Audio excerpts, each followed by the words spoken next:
Assalomu alaykum aziz obunachilar, mana yana bir obyektimiz bitkazilmoqda. 10 metrga 20 metr bo'lgan joyimizni andijonlik ustakalarimiz tomonidan bitkizilyapti. Bu obyektimiz Samarqandda Ravnak degan mahallasida bo'layapti.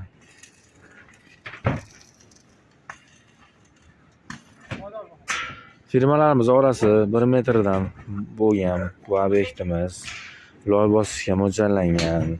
Rekalarimiz ham kontener profilidan bo'lgan. Asosan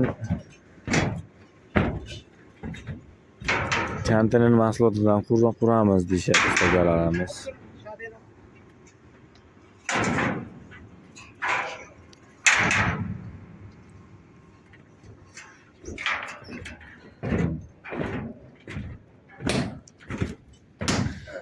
Bu tomoni ham kamlaydigan holatda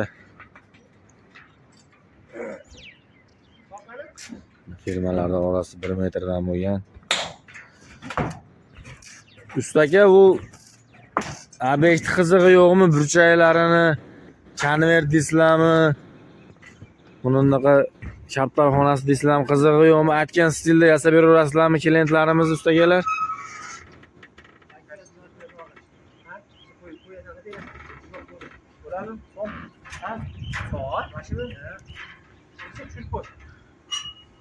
Mana hozir soyini chiqarishyapti ustakalarimiz.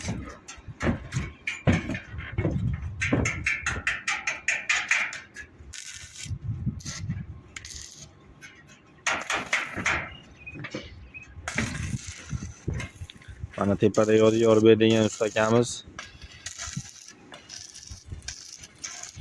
tepa burchaklarini chiqaryapti. Xudo xolasa mana bugun tugatib vodiyga qaytishga harakatda ekan ustakalarimiz.